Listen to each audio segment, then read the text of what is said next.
So let's talk about our first film of the week, which is a Netflix release. Yes. So this is Love, Wedding, Repeat, which is a sort of a wedding set rom-com, I guess, starring Sam Claflin, the woman I would describe as Hollywood Becks Perfect, Olivia Munn, and Too kind.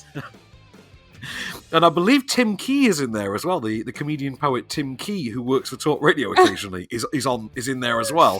Who I think we will have crossed paths with. So take us through the plot then, Bex. Okay, so this film, as you've mentioned, stars Sam Claflin and also Olivia Munn. And Sam plays a guy called Jack, whose sister Hayley is getting married. And she is getting married in this beautiful Italian villa.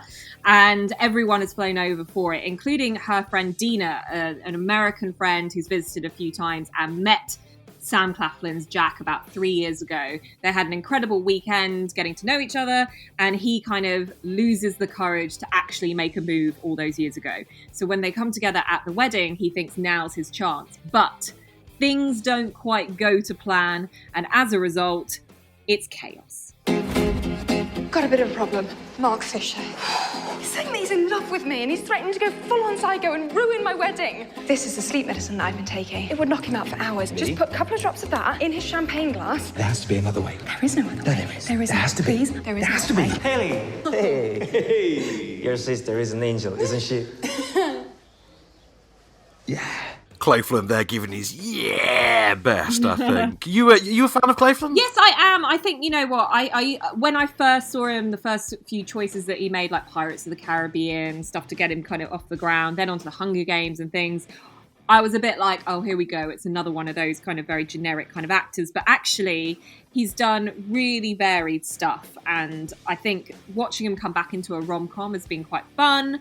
And, you know, as a result, we're kind of seeing another side to him, and he's good in this. I think he's good in it. I think Olivia Munn's in it. I think there's too much of a similarity between this or it's too much of a try-hard similarity of this film with Four Weddings and a Funeral in a way.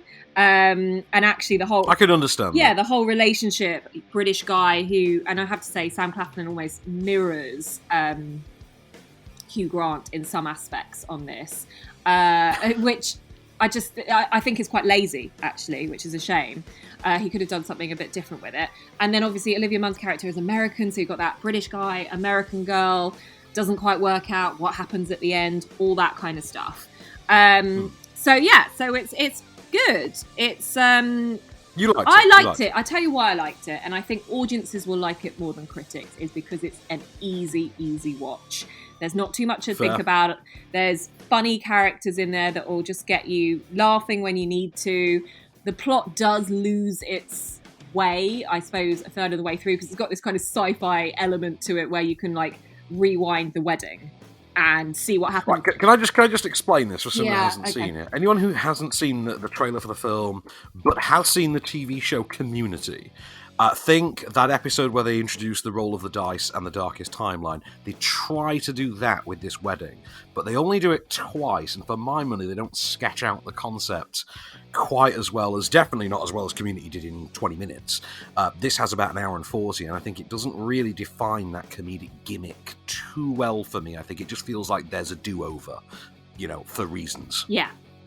I like the way it's set up at the beginning. There's this, voiceover that basically... I say, isn't that who is it? Is it Judi Dench? I don't know. It sounds like Judi Dench or Maggie Smith or someone, but it kind of sends you down this where's this going kind of path, and it's a nice setup. There's elements about it that I really enjoyed. I do think I enjoyed 2/3 of this film, if I'm being completely honest. You think? Yeah, that's the way I kind of look that's fine. Yeah, exactly.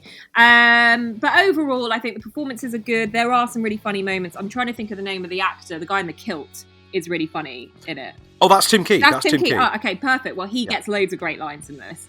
And he, for me, kept it really fresh and going. So overall, I think there's lots more it could have done, but generally, it's okay. So for me, it's kind of one thumb up. How about you, Ben? One thumb up. I'll go with one. I'll go with one thumb up as well. Yeah. I watched it. I wasn't overly entertained by it, but I didn't get bored enough to want to turn it off. Exactly. There you go. So one thumb. Yeah, good. Yeah, one thumb.